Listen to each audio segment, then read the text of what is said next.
Oh, yeah. Okay. Hey, I think you said that before. All right. Well, welcome everybody to Talking Niagara. It is Monday, the 10th of August. There we go. Yeah. So, welcome everybody. Yeah. So, how was the weekend, Dave? Well, one part of it was really good. On Sunday night or Saturday, I went to see the St. Catherine's Athletic Junior A lacrosse team as they won a lacrosse game in the finals against Whitby Warriors. That gave them 3-2 advantage. And last night, I watched on Ontario Junior Lacrosse League YouTube site. I watched the St. Catherine's A's defeat the Warriors for the fourth time, which made them the champs. Oh, well And done. they will be moving on to the Minto Cup. That's the best lacrosse players of Junior A lacrosse players in Canada. I watched them. We were lucky to have the Minto Cup here at St. Catharines last year, and it was fabulous, fabulous lacrosse. The teams are excellent. But, but St. Catharines St. A's Catherine, are the best team in in Ontario. They had the best overall record, and they showed what they were worth. The Warriors put on a really tough battle. They won 2 of the 4. They won two games, and they made the other ones close. Even though last night it was 10-4 or 10-6 in the score, it really didn't tell you how close the game really was. yeah.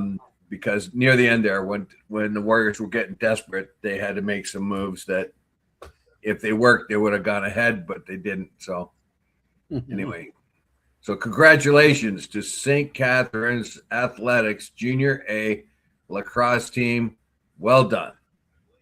Yeah, and that's the second year they've been in the Minto Cup, isn't it? That is correct. That is correct. They were last year in the Minto Cup. Last year they played a very aggressive style of play. They did a little bit better than we were thinking, but this year they actually have a top-notch team. Yeah. I mean, those lads, they really know the game. So where is the cup taking place? It's over. It's in BC. Ah, It's in BC. I forget which city it's going to be. I don't even know if they've determined who's going to be playing them out in BC, but we'll find out. But anyway, it's going to be great. It's going to be great lacrosse no matter what. okay. Well, there you go. Good. Best wishes to St. Catharines. Right. Yeah. So something good coming out the last few weeks is a good thing, right? And you've been following them for ages, and you've been saying how good they are, and how solid performance they've been. When you consider that what we've had in the last few weeks has been nothing but bad news in this area, right? With Yeah. floods and everything like that, right? Well, Yeah.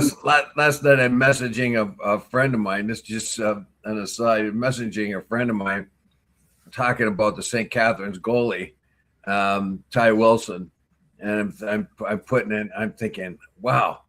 I say, and I'm messaging a friend of mine. Wilson is awesome because he's holding them in the game there when the pressure was on.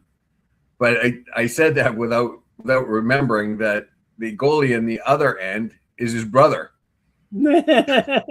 Wilson. So it could be both the Wilsons were playing great goal, but I was, of course, talking about the A's. But Well, there you go. Yeah. Okay. All right. So, and of course, with all of our troubles and woes and everything we've had last year, does that mean, Peter, you're off tomorrow as well?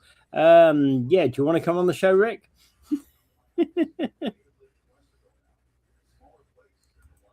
Right. Did you see the comments on YouTube channel from Doc? Yeah, we did see the comments last week. Yes, we did. Right. Okay. So, unless there were new comments, a local person finds that her insurance policy lacked overland flood protection. and this basically meant that she put a claim in, of course, as many people would have done for the floods in the basement. But because her standard policy lacked overland flood protection, they basically denied the claim.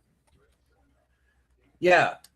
The reason why I put this article in there is, remember we were talking about Doug Ford coming down and everything, and I said the best thing Ford could do is make sure that the insurance companies pay up instead of sort of drag it through. But in this particular case, this example, a lot of people weren't covered because their policies do not cover this type of flooding.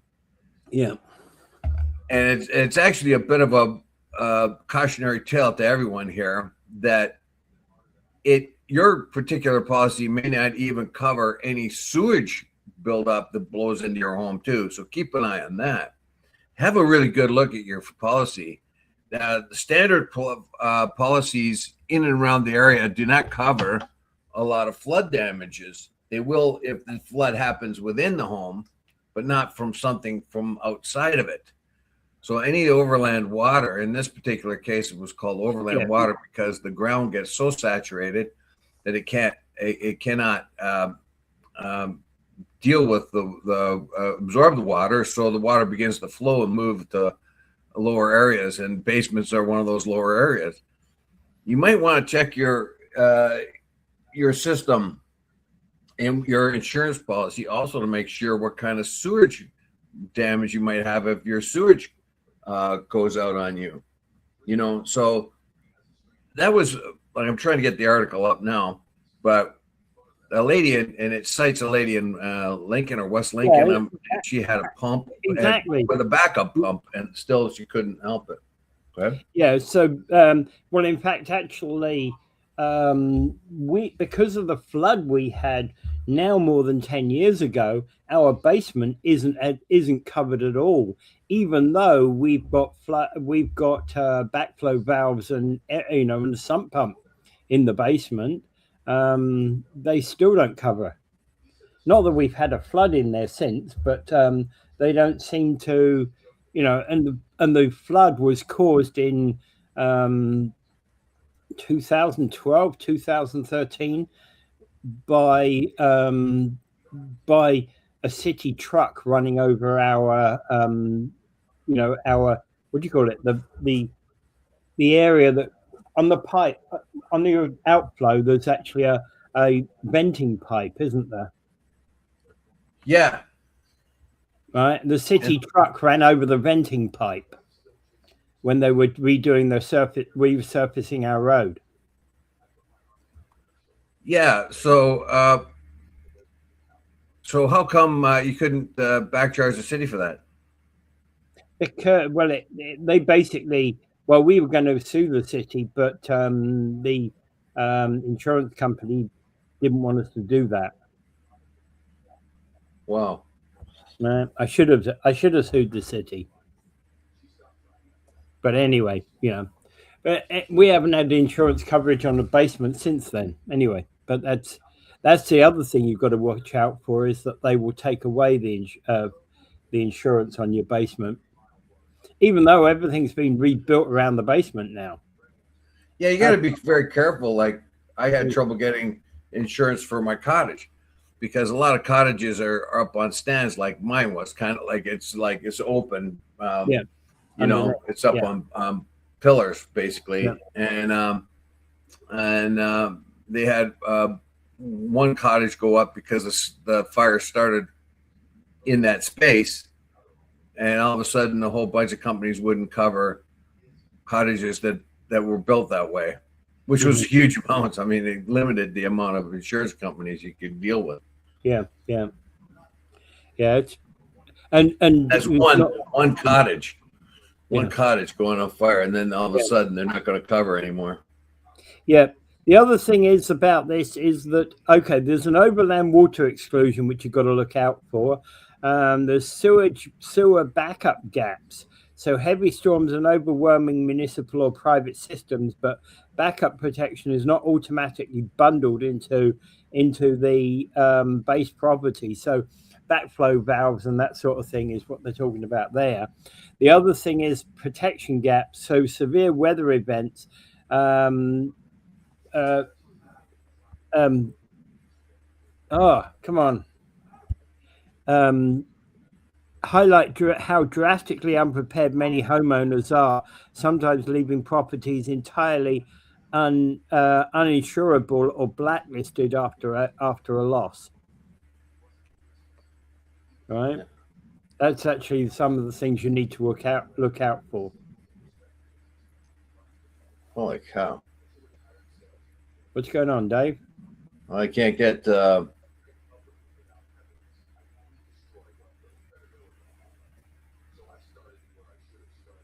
wow. Anyway, I can't get this to work. I gotta go find my phone. I'll be right back. I got everything I need on that. So one of the things they want to be saying here, one of the things this article wants to say is that what you should look at for is water-specific endorsements.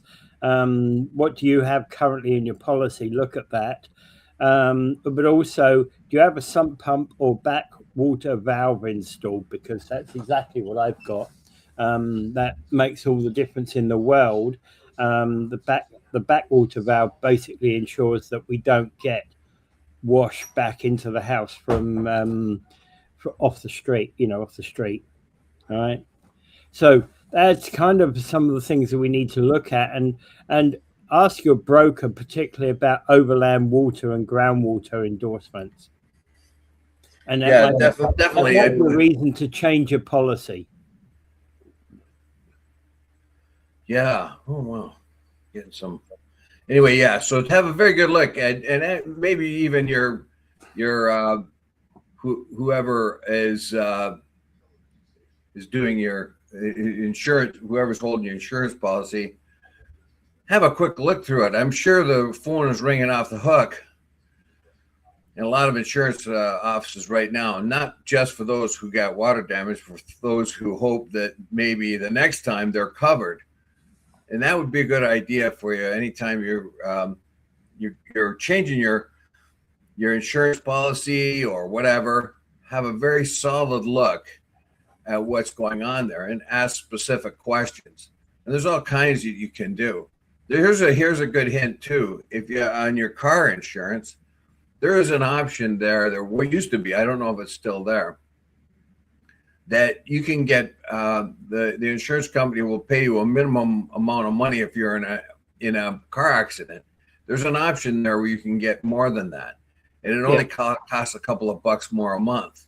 Yeah. So look at that option, and if you go with the basic one, you won't be getting enough money to pay your bills. Let me tell you. But if you go with the second option, which only costs you a few more bucks a month, if you are beat up bad in a car accident or any kind of accident, you might be you'll get a much better payout from the insurance company. And also you can look at, in terms of those insurances, you can look at what kind of, if you are hospitalized, what sort of room you get, because again, for a few bucks more, you can ensure that you get, you're not in an open ward, you're in a more private setting. Well, it sure worked out for me because I was in a car accident and I was out for half a year. Yeah. Yeah. So that kind of matters. Yeah. All right. See what comments we've got. Okay, you've got 3. They were Friday. Okay. So the city for poor planning and taking away something wetlands and farms, trees, wetlands and farms. I think you meant. Right. What is the tree canopy in St. Catharines? Yeah, it's a very good question. But generally speaking, I think the tree canopy in St. Catharines is generally better than it is here in Niagara Falls. Well, they're doing something much different now. They're in Niagara Falls. For a while there, they had this. If the city was planting trees, but it was contracted out, and they were putting the cheapest tree in wherever they could and whatever. You're supposed to be able to choose a tree, but the contractor come along. Oh, this is the only one we got, and we dump it. And the trees sometimes work, but they're doing it much different now. They take soil samples. So, like, if you want a city tree, and let's say your old city tree died, or you want it changed, they'll take soil samples now. They'll tell you what trees would grow well there and which ones aren't. And they don't leave it off to a contractor to dump a tree that you can ask for the tree that you want. Yeah. And that happened. That actually happened to someone I know. The city site says you can pick any one of these trees.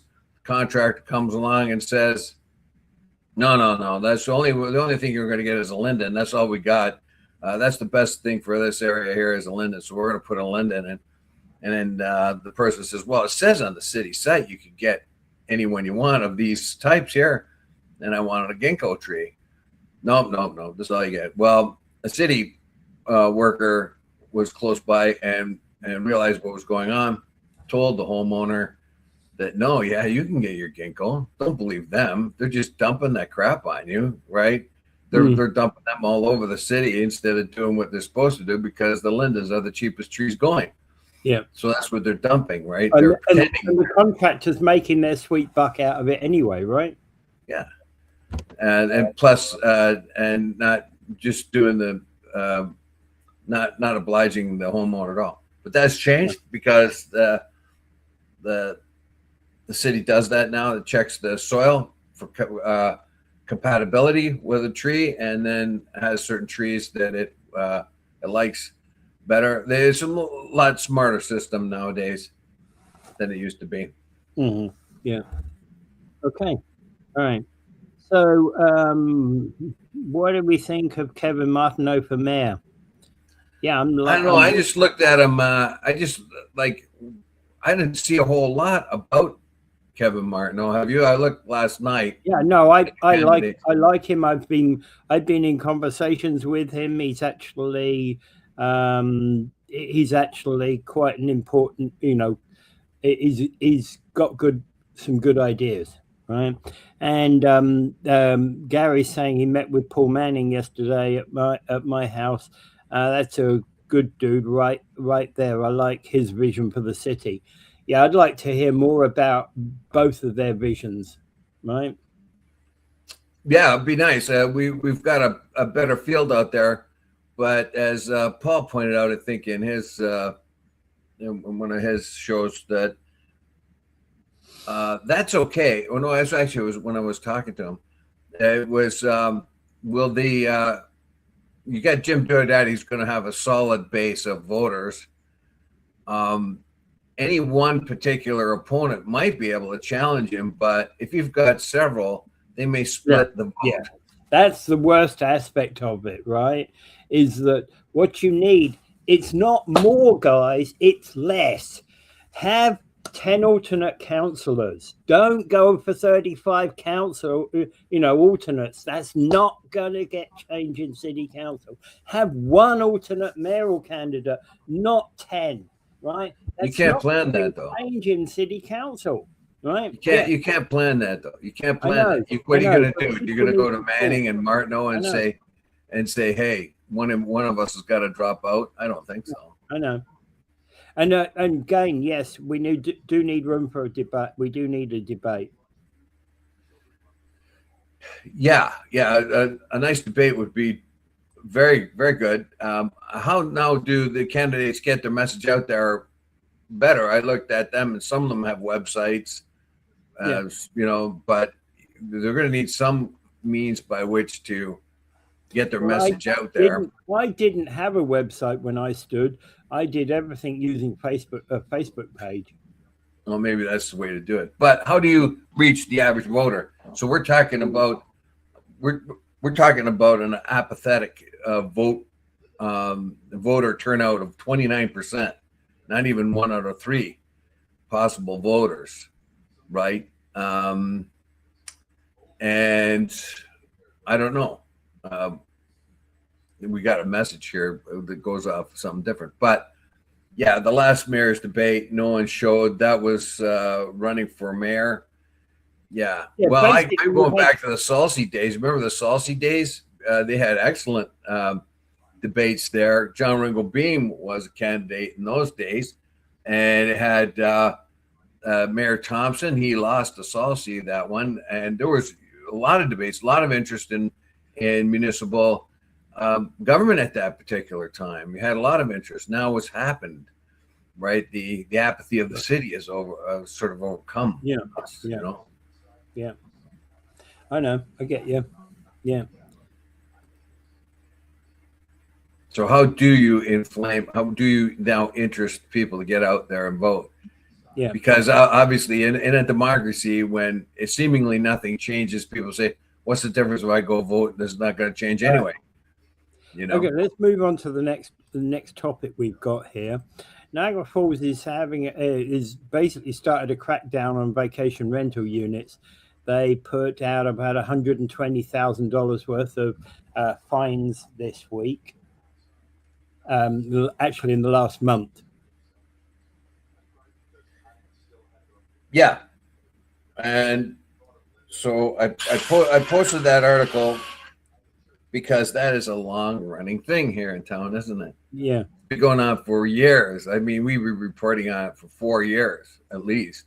Yeah, and it's always the same thing. You've got all these vacation rental places popping up. They're kind of illegal.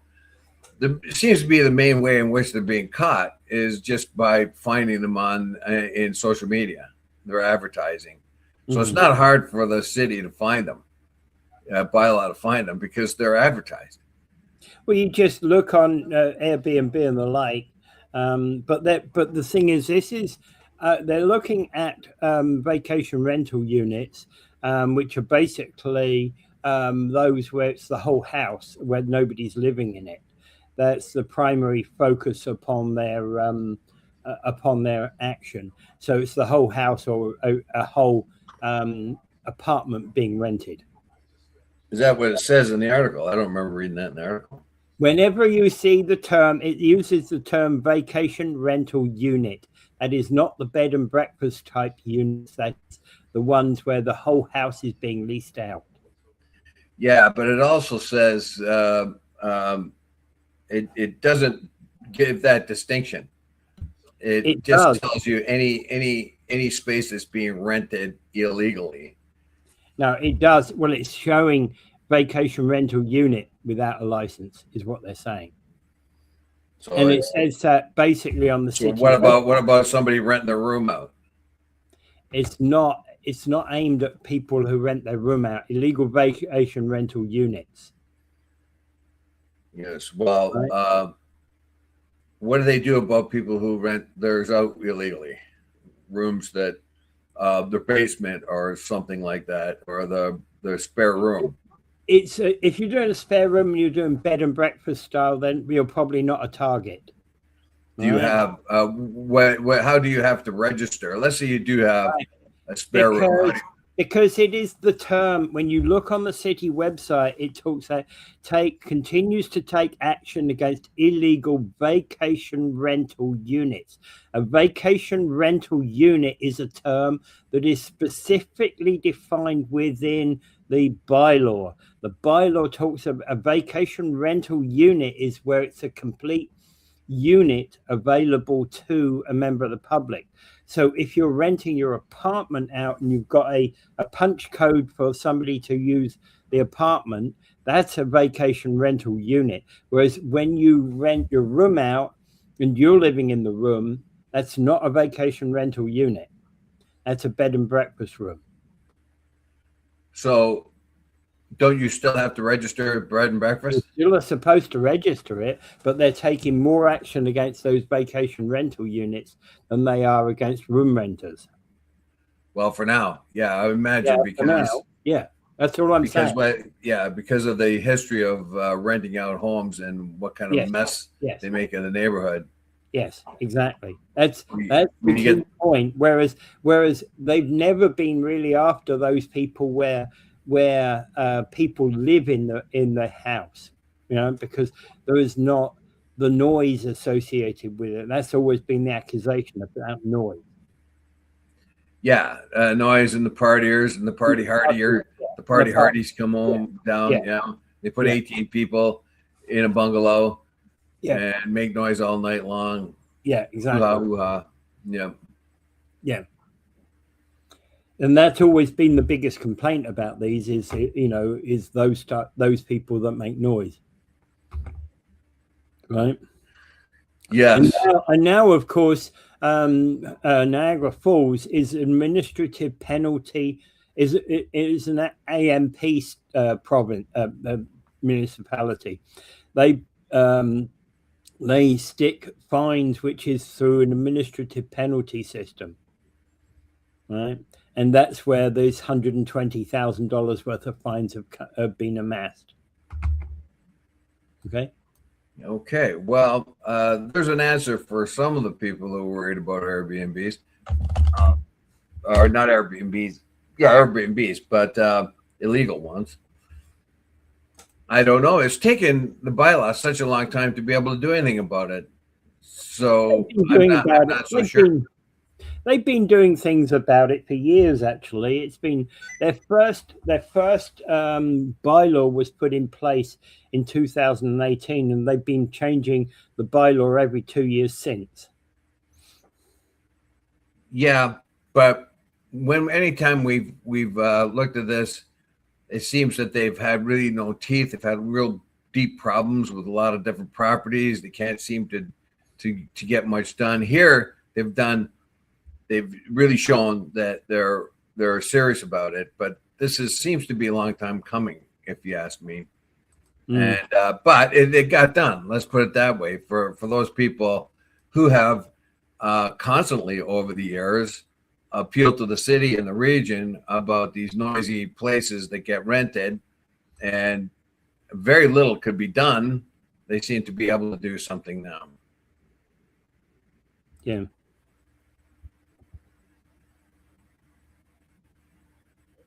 Right. Just bringing out. Okay, so done nothing but about illegal rental units, and basically this city's a mess is what Mike has been saying. Well, in this particular case, they have shown that they have some kind of teeth. Those units they were talking about, some of them went into compliance. There's I don't know. You're right about that, Mike. It seems to be very, very difficult for them to do anything. The bylaw doesn't seem to have much of a bite, but they look like they're trying to do something now. But I don't know. They're easy prey too. Like I say, like they're advertised on Airbnb sites. So if they're not in compliance, they're easily grabbed by a city bylaw. But I don't know how much teeth eventually that'll have. All right. Yeah.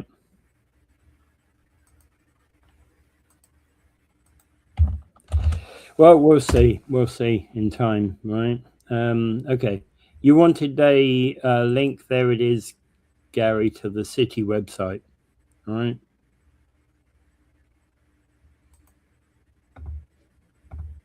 Okay. Yeah, no worries. Okay. All right. Okay. So now let's move on again. Okay. So Niagara Falls, New York. We've been covering this story about the radiation, and thank you, Gary. I have seen the Doc Holiday videos, etc. that you post. You left me a note earlier on to ask about whether we'd seen them over the weekend. Yes, I had seen some of them over the weekend. Can't say I've necessarily seen them all. Okay, so Niagara Falls. This basically. It's now the Bruce Blakeman, who's the Republican candidate for governor, has brought this up. He visited the town of Niagara on Saturday, and he blasted the Democratic governor, Kathy Hochul, for what he described as a hands-off attitude about homeowners' concerns about high level of radioactivity detected in their properties. So he wants it to be, he's basically trying to make it an election issue. Yeah, and he could do, but his record's not all the greatest. If you look at him, he is a staunch MAGA Trump guy. So he's like behind Trump 100% of the way. He will he does the bidding of MAGA, and MAGA is the MAGA attitude of deregulation might be a problem here for him, because how can you say you're going to protect people in the future if you're talking about deregulating things? One of the reasons why this radioactive material got into landfill site is because it wasn't regulated. And if you're a person that's heavy into deregulation, that means that a possible accident like that can happen again if it's not regulated properly. His views, his environmental views, are very bad. He wants all deregulation. He doesn't want much oversight on environmental power producers or power producers or any of that kind. So when he says that this is a crisis and I would have done things differently, would he have done, though? Take a person like him back into the 1940s, 1950s, when this stuff is supposed to have been created either through metallurgy or the Manhattan Project. He would be the guy that would deregulate that stuff to be able to be put into landfill. And that's the real problem here. This they call, the stuff is called slag. Well, any industrial refuse is usually called slag. Come from a steel mill, comes from nickel smelters or whatever you want. Yeah. They feel that they're not quite sure yet. I mean, they suspect the work on the Manhattan Project to have created some of it, but it's in two different situations. As you read it, it looks as if stuff that may have come out of the Manhattan Project was buried separately in specific spots. But the stuff that most of these people are suffering from is radioactive material that resulted in metallurgical industries, and then therefore was mixed, used as landfill, cheap and inexpensive landfill for construction workers or construction companies that needed the landfill when they were building houses, parking lots, schools, or anything like that. That's where the spread of this stuff has come from. And the Manhattan Project type of radiation would have been in specific spots, but nobody knows exactly where they might be at. I don't know why they didn't map it out, but there would be like a zone, an area where there would be a lot of radioactive waste that most likely would have come from the Manhattan Project type of things, or atomic bomb making facilities of some kind, and this other stuff that seems to have been added to landfill as cheap landfill and concentrated in different areas. It's a big mess.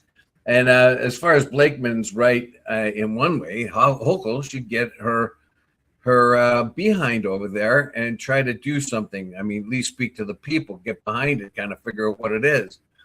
But anytime you're talking about this, you're talking about money, money, money. Well, actually, the other thing he points out quite loudly is that she is local. She's from this area. She's from this region of New York, and she doesn't act like that anymore. She's lost her roots, is what his argument is.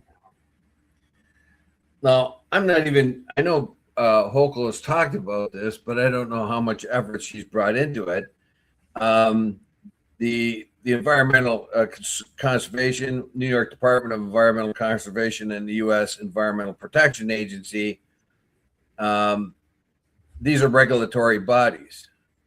And when you got a guy like Bruce here, he's anti-regulatory. So I don't know how that fits with his idea of how he's going to get on this. You know, if he's anti-regulatory guy, then could this happen again if he got into power? Because he seems to be very very, very loose with how he would deregulate in energy and all other things. So, but the main thing is he has a target here, and it's a very worthwhile target. You've got radiation. How this ever happened, why radioactive material was allowed to be used in landfill, and how that accident or by design, it may be just an easy way of getting rid of the stuff in hopes that nobody would notice. But there are homes there that have 10 to 100 times more radioactivity than normal background activity.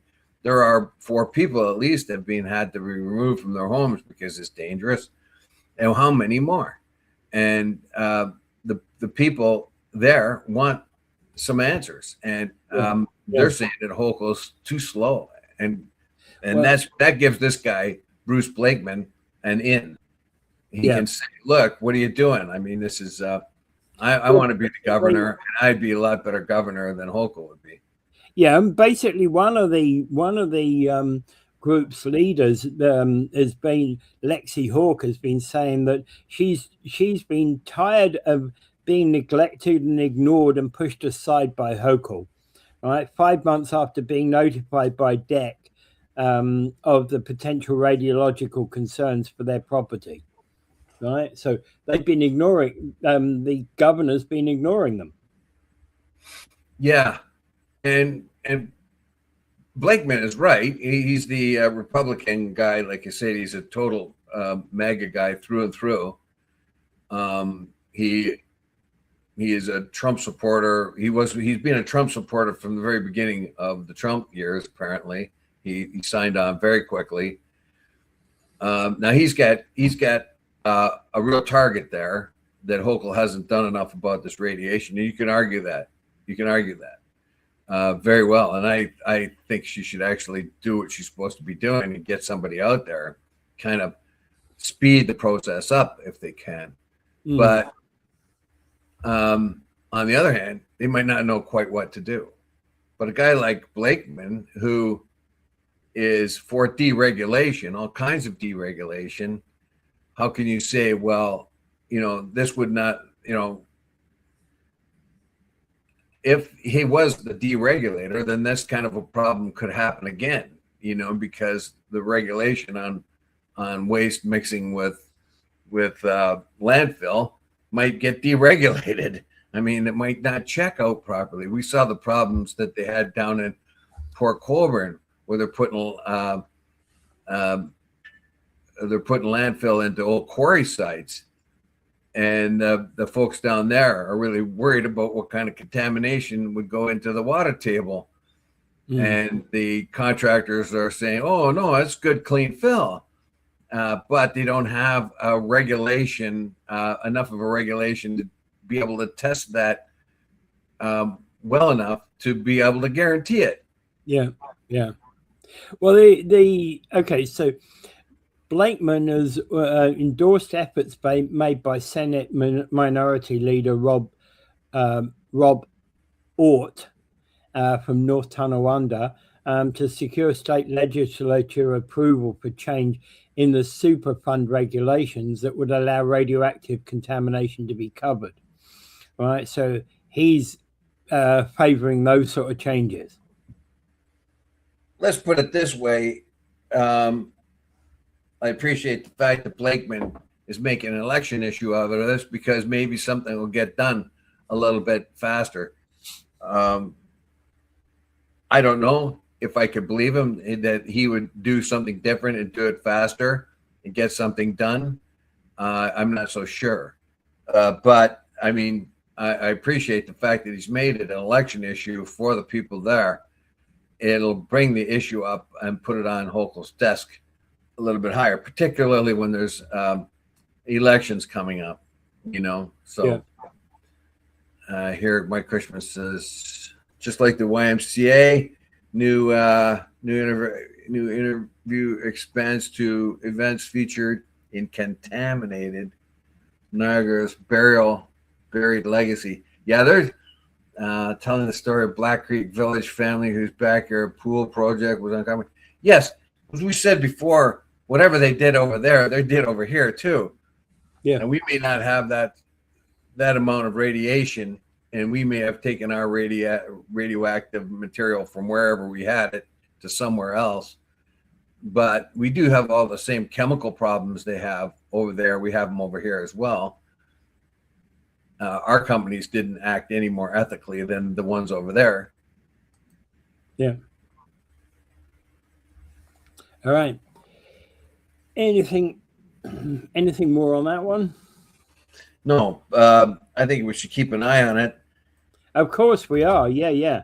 No, absolutely. This radiation in Niagara Falls, New York is not something that not something we're happy about at all, and has to be front and center. And whoever's in power, they got to do something about it. Yeah. I think these kind of things are really frustrating, though. Yeah. Because they are problems left by previous administrations or previous times. They were 40, 50 years old, 60 years old. A lot of this cases, 70 years old. This stuff is being dumped and used for landfill. And then you have regulations now that wouldn't happen anymore. But then you come along and you find all this mess that was left from years before. And every democracy around is broke. Every state legislator, every municipality is broke. They're all in debt.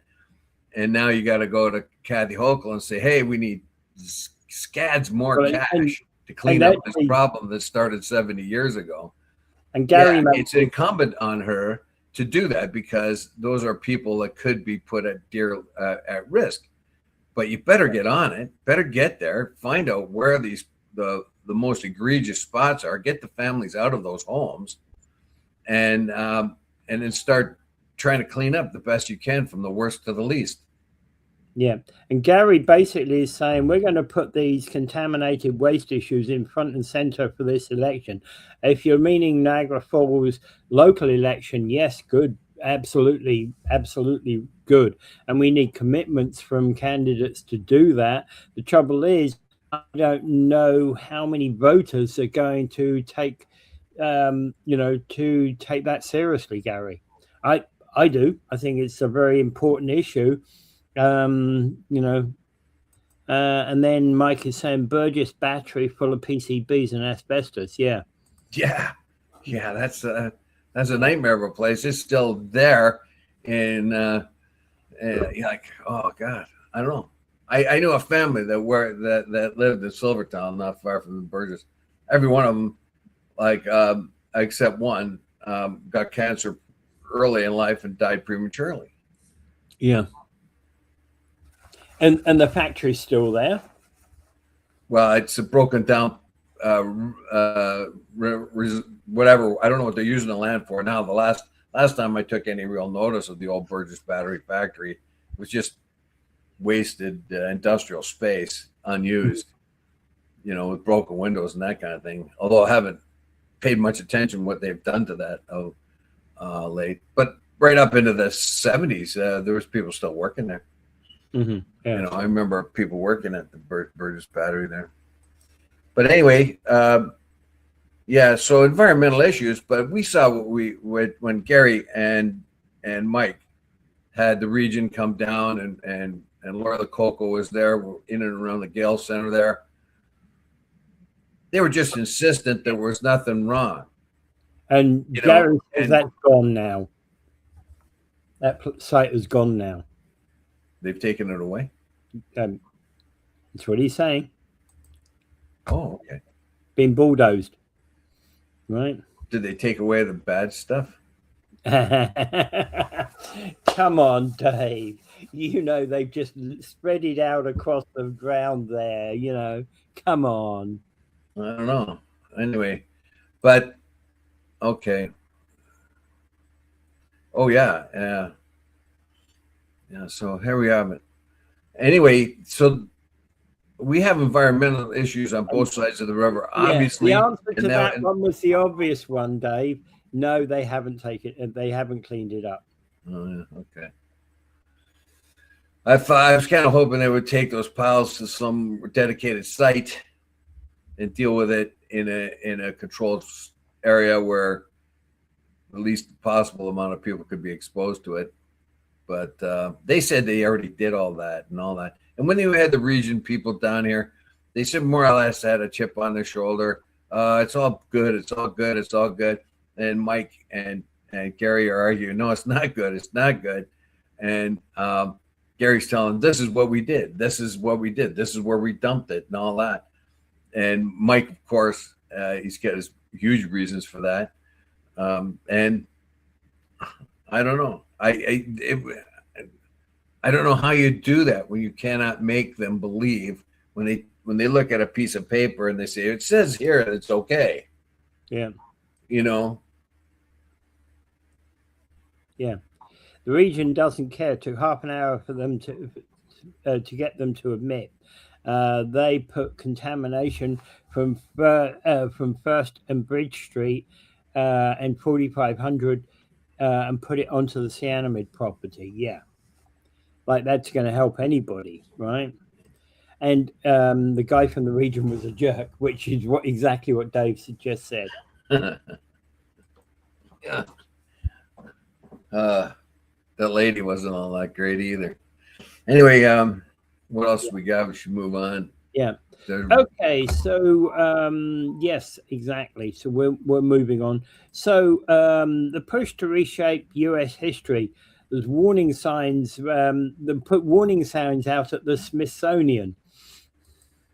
Well, the reason why I put this article up here is because it depends on what time period you are in history, how you're going to shape history. The Smithsonian has come under a lot of criticism for being kind of a wokish now and concentrating too much on the bad history, so-called bad history of the United States, slavery, subjugation of Native peoples, and some of the other things they happen, like maybe the robber baron issue at times when people were working 12 hours a day, 6 days a week in dangerous conditions, when the so-called robber baron capitalists had control of the United States, that kind of thing. But mostly it's what they did to black people, the sort of the slavery that went to Jim Crow, that kind of thing. They're saying there's an overemphasis on that, and Trump has had his people put out signs in front of the Smithsonian saying that there is exaggerated forms of history inside. I'm not so sure that's the truth. Is it just a reckoning of what history was really like? Apparently, the Smithsonian is an independent curators. If they independent curators, they should not have any kind of political bias. Well, we'll find out about that. I have not been to Smithsonian, but according to this article here, there have been people going and thought that there were some sort of wokeness to some of the ideas there. One lady complained that they felt that they blamed Christianity for some of the subjugation of the Native peoples. I'm not so sure. You have to be a student of history, and you cannot believe in political history.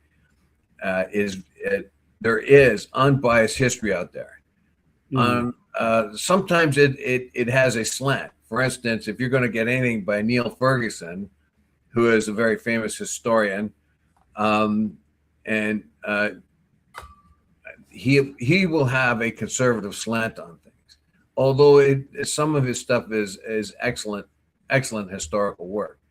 You get a guy like Victor Hanson Davis. He's a historian and lecturer. He has a heavy slant in any modern time about what was history like. But if you go far enough back in history, he's more or less unbiased. So how do you get your story of a nation? Yeah, it used to be that the United States was the greatest nation of all time and the most moral nation of all time, but it had a hard time dealing with the issues that prevailed, the abuse of Indians, the the double crosses on treaties, land treaties, and things like that. And when they fought back, like when they fought back against Custer, they were the murderous savages. They don't say anything about the fact that they're pushing the people off of their land, aka Gaza, kind of thing, you know. Yeah. And so there's been a pendulum. Pendulum has the victor. Yeah, Victor gets the spoils, but also tells the story. So now you have this pendulum that's swinging back, and so-called have a more realistic view of what has happened. But what happens among people, they have a compensatory type of, if I said that word right, compensatory type of attitude, that it showed America too much in the good light and not enough in the bad light. So we got to make it even worse than it was to compensate for what people really think it is. There's some problems about doing that, there's some problems about changing the history. Yeah, well, people haven't been fully informed of the bad things of American and Canadian history, so-called bad things. There's all kinds of them, but humans are humans. Yeah. And what the Trump administration is saying here, that it's overweighted bad over good, and that they're concentrating on the bad things. And I think a lot of historians in that will concentrate on more of the bad things because it's never been revealed fully before. Yeah. So they overdo it. Yeah. They overdo it. So how do you do that? Well, there was an interesting piece. I was watching this documentary about the slavery impact on a particular British town, and they were interviewing several black people about about whether certain statues should go, because of the fact that whoever they were talking about was quite a famous Briton and had done a lot of good things in Britain, but was also a slave trader. And they were saying, should they? Benjamin Franklin owned slaves, right? Benjamin Franklin owned slaves. Jefferson. No, I mean actually a slave trader who sent ships out to ship the slaves across the Atlantic, right? You're thinking of the guy in Bristol, aren't you? No, this was another one. There's been several, not just Bristol, but this was a whole heap of places. And they were interviewing these people about what they believed they should happen. Should they take his statue down? And generally they said no, they shouldn't, because of the fact that they believed that he'd done good, but he'd done bad. Right, but he didn't know that slavery was wrong because it was part and parcel of the day. You'll find that a lot of people have were like beginning to worry about slavery, although it was 10,000 years old, and then they started to think, is slavery really? Can we really justify it? Yeah, we're talking about the 1750s here, right? So yeah, well, that's when it started in actually in the 1600s, late 1600s. It started, but it started really gaining a lot of momentum in the early to mid 1700s about slavery. Yeah, and then you got to go all the way to Wilberforce in 1783 in Britain, who brings it up to the Parliament and pushes for it. It takes years and years and years finally to overcome it. But again, just because a person who built this particular city, essentially, but for the trade that this individual and his company did, the city wouldn't have existed, right? Well, that was the argument of the United States, the early United States. That's why they continued slaves, because the amount of money they were making out of slave labor was what was essentially the important part of the U.S. Bankroll.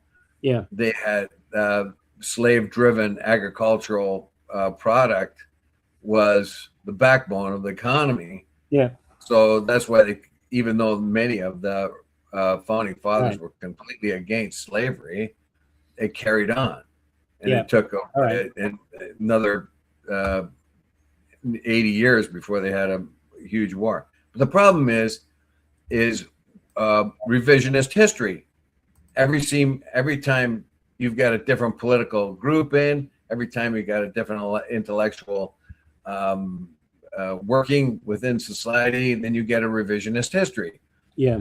And this is what I fight against. No matter how bad it looks or how good it looks, it's not as bad or as good as you think it is. There's lots of other problems that are included. And to be a historian, you have to first understand the times in which you're talking about, and the attitudes of which you're talking about, and before you begin to judge the people in revisionist history.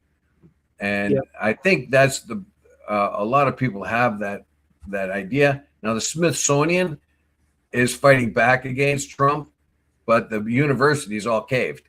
Trump told them, look, you fix things, you tell it the way I want you to tell it, or no money for you. And so they caved quick. But the Smithsonian, they're holding to their guns. So we'll see. I have never been to the Smithsonian, so I would be very much disappointed if it was too woke, or the other way, too patriotic. I'd like to see some just real facts, just the facts, ma'am.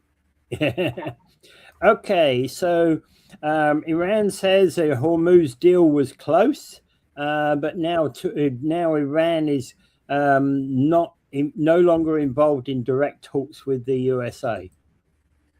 Yeah, it's kind of funny. They shut the U.S. right out of the talks. They've got sort of messengers in the background going back and forth, but Iran and Hormuz are the ones that are deciding what's going on in this Gulf of Hormuz. No, Iran and Oman. Yeah. Iran and Oman are the ones deciding what's going on in the Gulf of Hormuz.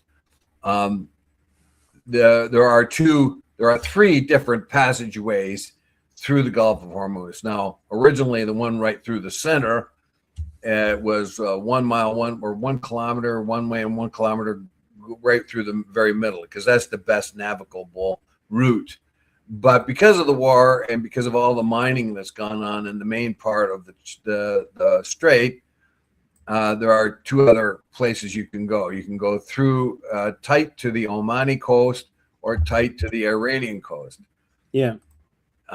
So they are coming up with a deal between the two of them that cargo and tankers can go out one way and come back in the other. In other words, they might be able to exit through the Iranian and enter through the Omani, or vice versa. Yeah. But they've shut the U.S. right out of it. We're not talking to you. You got nothing to do with us. The Iranians are still saying, no matter how many times the Americans say, well, this is over, they're asking for a deal. They're not asking for a deal according to them. They're just saying, you owe us money for bombing the crap out of us, and keep and we're not going to open this up totally until you get your gunboats out of the Persian Gulf. So I don't know what kind of impasse we have here. I noticed the oil and gas prices are going down because it looks like the market is trusting Iran and Oman to sort things out more than they are about the Americans. I think the Americans should just leave. I mean, the only other thing they can do is escalate, and that will cost them a lot of blood and treasure. This is a war that's cost the U.S. taxpayer an incredible amount already. I think every American taxpayer, I think they owe $600 for this war so far, and that's probably an underestimate. Yeah. So imagine every U.S. taxpayer out there, if you split it up between all of the U.S. taxpayers, each one of them already owes $600 for this war. And it's not nearly ended yet. And I bet you it's more like $1,000. You add to that how much how much Americans are paying for the tariffs, which are about $2,000 a household. I mean, they're getting a tax return, but that is offset more by how much more they have to pay for things because of tariffs. Yeah. It's a real mess down there right now. And I think the economy of the whole thing is going to force the Americans out of the Gulf and just declare victory and walk away. I mean, Well, at the moment, basically, Iran is more or less situated. There was a June MOU that was intended to provide the framework for ending this conflict, which was reopening the Straits of Hormuz, removing US naval blockade and sanctions against Iran's access to financial assets, and obviously with monitoring of the nuclear program. But generally, things would go back to normal. And this never happened, of course. Yeah. So I think if as long as the oil prices are going down and things are quieted, and you're not spending a whole lot of money dropping bombs on anyone, I think it can kind of slowly move off the front page. But last night I was able to buy gasoline for about $1.40 something, and that's still $15 over, or 15 cents per liter over than it should be right about now. We have an incredible amount of supply going on here, and here is a real twist that I found, that China may be the one that's bailing out the U.S. In a way, because China had massive oil reserves. It did not want to get stuck in a situation where it did not have enough energy to carry on. So it invested in enormous amounts of oil storage, just like the United States. But the United States has used up its oil storage and introduced it into the world economy, and there's not enough of it now. But the Chinese have kept the price of oil down to where it was by releasing a lot of their stored up oil and making sure that got out in the market. Now that wasn't exactly for the United States. Obviously, it was for themselves to keep the world economy going from going into a recession that would ultimately hurt them economically. So we don't know. There has been suggestions that Donald Trump and Xi Jinping is making a kind of a deal. Hey, get a lot of your oil out there if they can. We saw that the United States allowed a lot of Russian oil to go out there unsanctioned to keep the price of oil down. So there is a lot of production out there, and but the consumption rate, I think, still you're going to have to require that Strait of Hormuz to open up, because the world needs that 20% oil that's being restricted from it.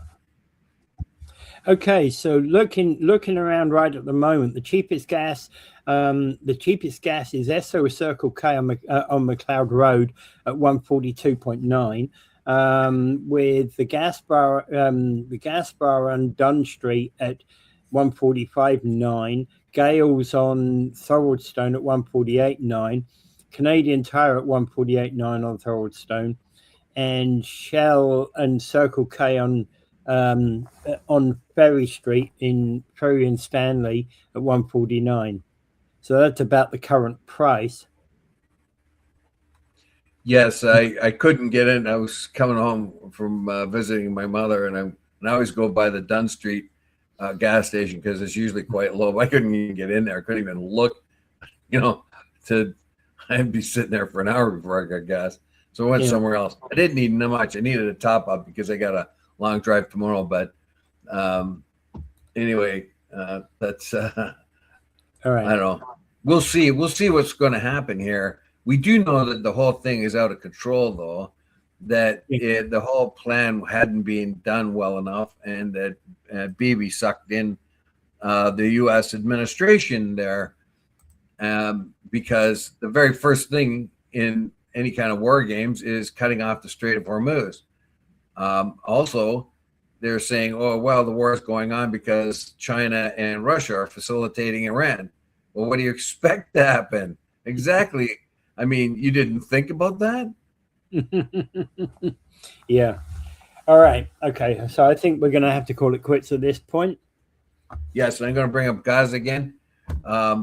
There were over 100 burials not long ago, a few days ago in Gaza, where bodies of over 100 people were dug out of apartment complexes in rubble that had been sitting there for 3 years from the beginning of the war. These are all mostly innocent people that were killed in bombs and stuff, strikes on apartments. They had one of the largest mass funerals they've had in Gaza. That gives you an indication what really happened there. Dumb bombs dropping on apartments because they think maybe one of the guys in there might be Hamas. Meanwhile, Hamas was able to stay in those tunnels, and you know, they didn't want the ones to get wrecked. And also, they talked about the hostages and all that. They kept that war going on, and they killed a lot of their own hostages, the hostages, because they were bombing Hamas so much. They were just killing the hostages along with people. You know, it's a genocide. They are an apartheid state. They got to wake up. And what's happening in the United States now is a real turn against that, as we could see by elections of the Democrats right now. The traditional Democrats are getting their bums kicked by more progressive. My only more progressive type of Democrats. But if you notice, though, among the Democrats, have you heard a lot of woke stuff out of them? No, you don't. You hear a lot of practical stuff about housing and being more fair with money and all this. But you don't hear the woke stuff coming out of them like you did with traditional Democrats there for a while. So I think there might be some hope for the Democrat Party. Yeah. Anyway, without further ado, I bid you adieu. Have a great day, everyone. Yeah.